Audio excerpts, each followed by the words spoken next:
Ella, you're already so comfy. You might think of JetBlue primarily as a domestic US airline. After all, they're known for having the best domestic business class product through their Mint service. But did you know that JetBlue now flies to London as well? That's right, after shaking up the domestic transcontinental airfare market, JetBlue is ready to bamba and chill with the big boys. You want to bamba? By competing for premium travel between the US and Europe too. Our family recently tried this new route, flying round trip from JFK to London on JetBlue Mint. Did we think it was worth the splurge? Keep watching to find out. We flew out of Terminal 5 at JFK in New York. There are 2 dedicated counters in this terminal for Mint and Mosaic customers. For London flights, you check in at the counter that's closer to the security line. Check-in was pretty smooth, especially since we were flying carry-on only. We fly out of Terminal 5 a lot. This terminal has a great look in terms of design and decor, but it has 2 big drawbacks. First is that while this terminal does offer TSA pre-check, it does not offer clear. We love that when we use clear, it allows us to essentially cut to the front of the already shorter TSA pre-check line, which means that it usually takes us just 5 minutes to clear security. But unfortunately, that's not an option here. So at busy times, when even the TSA pre-check lines are long, you can be in for a bit of a wait. The second drawback of Terminal 5 is that there are no lounges, period. Not even a priority pass lounge. And this brings me to one big disadvantage of flying JetBlue Mint versus any other transatlantic premium option. And that is, JetBlue does not have its own lounges, nor does it have a partnership with any contract lounges. So that means that when you fly JetBlue Mint, you are not going to get a premium ground experience the way you would with most other airlines flying this route. You'll be waiting by the gate just like every economy passenger.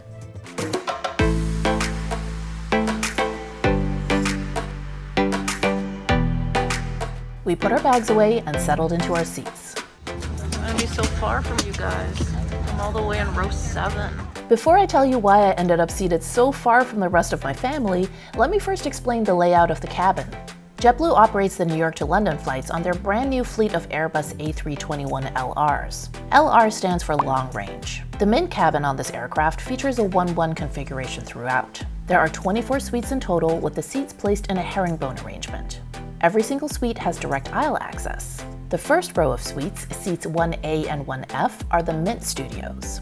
These have more square footage than the 22 suites behind them. They feature a larger TV screen, and they have an extra seat so that you can have a companion join you for a meal or a movie. We flew in these Mint studios on the LAX to JFK route shortly after they launched last June. So if you'd like a full breakdown of what that experience is like, I'll link that video below. Behind the Mint cabin is the economy cabin, which has 114 seats spread across 19 rows. 4 of these rows are even more space seats, which is essentially JetBlue's version of premium economy. A friend of ours recently flew in the economy cabin to London, and she had a great experience. So if flying Mint is out of reach for you right now, you can rest assured that even the economy seats are a great option on this London route. So with that out of the way, let's talk about how I ended up seated so far away from the rest of my family. On this flight to London, I had booked Mint Studio 1A, and Serge had booked Mint Studio 1F. And we booked the girls right behind us in the standard Mint suites 2A and 2F. Unfortunately, on the day of the flight, we noticed that they had reassigned my seat to 7A. When we asked the agent about it at check-in, they told us that there was a malfunction with seat 1A, which is why they moved me out of the Mint studio to a regular Mint suite. They did eventually credit me the extra $2.99 I paid for the studio, so that wasn't a big deal. But I have noticed that the hardware in these new Mint cabins can be a bit buggy. We experienced a couple of minor issues during our LAX flight, like the sliding doors getting stuck and the wireless charging pads not working. But I've watched flight reviews where passengers experience more severe issues, like not being able to recline their seat at all. So if you're going to book a seat in this new Mint cabin, either on the transcontinental route or this transatlantic route, keep in mind that you might encounter some hardware issues like this. It's a new product, so I imagine they're still working out some of the kinks. The flight attendants came around with some champagne as a pre-departure drink, and pretty soon it was time for takeoff.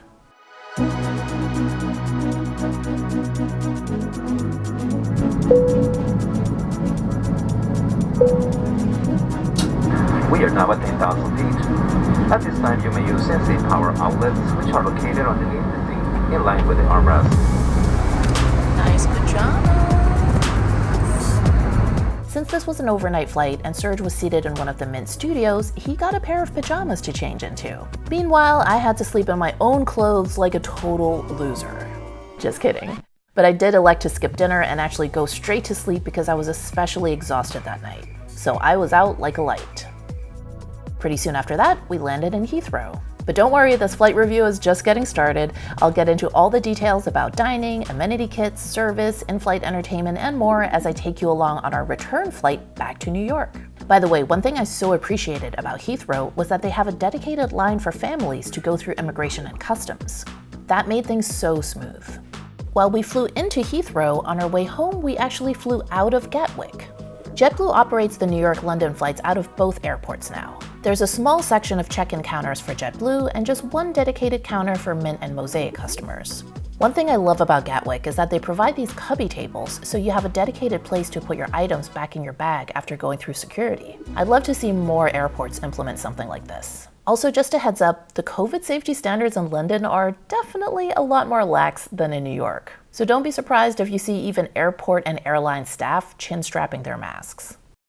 Soon it was time to board.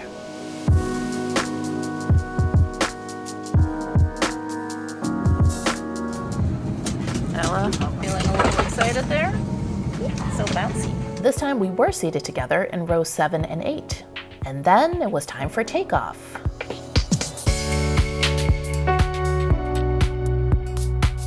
After takeoff, it was cocktail hour. I was really looking forward to enjoying a mint condition on this flight, which is JetBlue's signature drink. But unfortunately, due to supply chain issues, they didn't have the ingredients to make the drink. And that was the case on both flights, to and from London. Serge and I loved that drink so much, so it was definitely a bummer, but obviously not the airline's fault. So instead, I opted for the dirty martini, which was served with a snack of artichokes, cashews, and even more olives. By the way, if you enjoy videos like this about premium air travel, be sure to subscribe. We recently published a video about the single biggest mistake to avoid when flying long-haul business class on Emirates. And soon we'll be coming out with a video about what it's like to fly Qatar Airways Q suites with kids. Turn on those notifications so you don't miss any future flight reviews. Okay, so now let me take you on a seat tour. We'll work our way from right to left, starting with the 17-inch entertainment screen. Right under the table is a little storage tray. Below the storage tray is the footwell and a stowage space below that. Further along the floor, there's another stowage space with a storage basket. On the left side of my seat, there was a universal and USB outlet. On the right side of my seat were the seat controls. You can use the arrows in the main control panel to completely customize your seat's position, or you can use the preset buttons to lay completely flat or go completely upright for takeoff and landing. There's also a Do Not Disturb button you can press if you want to make sure that you're not woken for anything other than landing. Above that is a little reading light. Near the seat controls is a second universal and USB outlet. Below that is the remote control for the TV. On the wall near the aisle there's another lamp. And right below is the latch, which allows you to close the door to your suite for privacy. All the suites in this cabin have individual air vents, so you can control the temperature. The leather seat is very comfortable. One thing you should know though is that because the seats are in a herringbone arrangement, your window is more or less behind you, but it is still possible to look out of it if you turn your body a bit. This didn't bother me very much, but I can definitely understand why some passengers might not like this. For the most part, I found the seat very comfortable to sleep in. One thing that's nice is that the footwell is not overly narrow like you'll find in many other domestic airlines business class cabins. I actually prefer sleeping at a slight upright angle instead of in a completely lie-flat position because that helps with the sinus issues that I sometimes have. But I would always feel like I was sliding down the smooth leather seat when I did this, so I ended up laying the comforter they provided on the seat and covering myself with a travel blanket I had brought along. All that said, one small upgrade that would make this flight even more comfortable is if JetBlue would provide mattress pads, like many international airlines do in their business class cabins. Alright, let's talk about service. I really enjoyed the customer service provided by the cabin crew on JetBlue Mint. It's a very friendly, casual, American style of service. On our way to London, our flight attendants were Kimberly, Tiffany, and Christian. And on our way back to New York, we had Kimberly again, plus Frank and Caesar. Caesar actually also worked the LAX flight we had reviewed last year when we tried the Mint Studio for the first time. And he actually watched our video and was happy to see us again, so it felt like we were flying with old friends. I didn't film Kimberly since she didn't explicitly give me permission to do so, but she was also fantastic. I especially appreciated how she would always offer to take items down from the overhead bins if we needed anything, and how she came around to each seat after takeoff to show us how to open and close the sliding door, and let us know about the Do Not Disturb button. I actually didn't know that this button was there, even after already having flown this hard product to LA, so that was very, very helpful.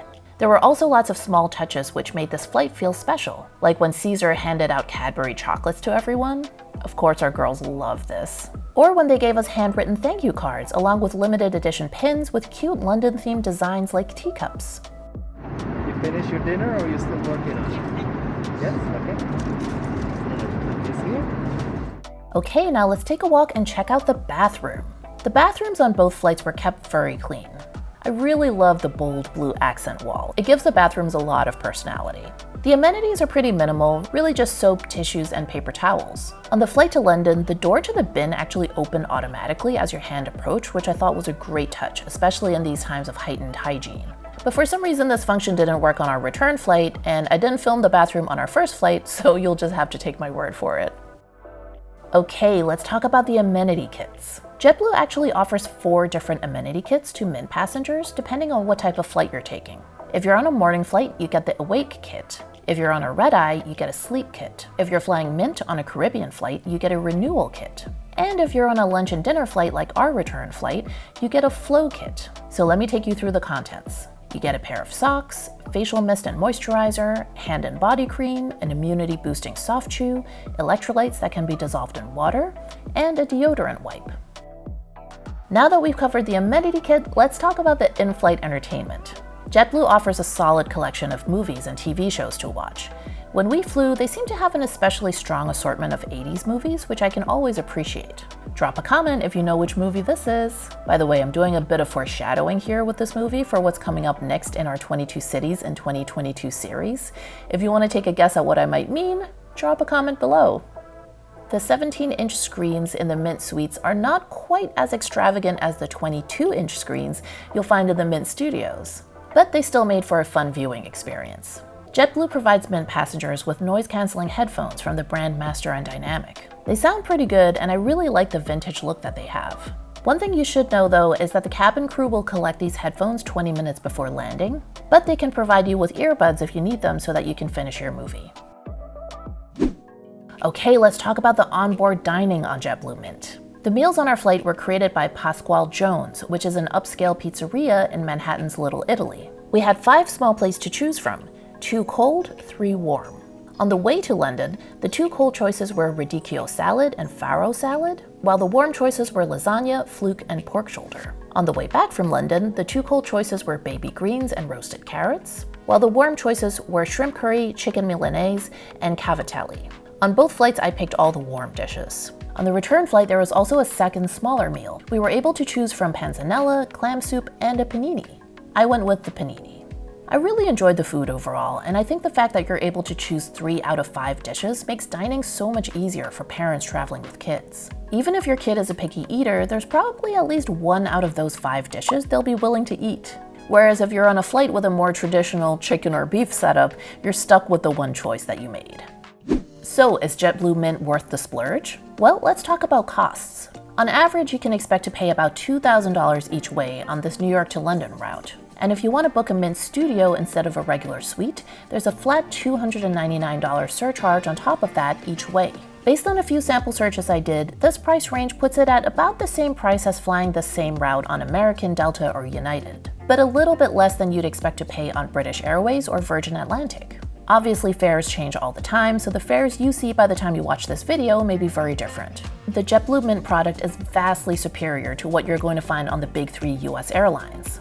So in my opinion, it's great value if you're looking to fly a domestic airline. I haven't personally flown business class on British Airways or Virgin Atlantic yet, but from what I've seen online, JetBlue Mint can definitely stand up to the competition there.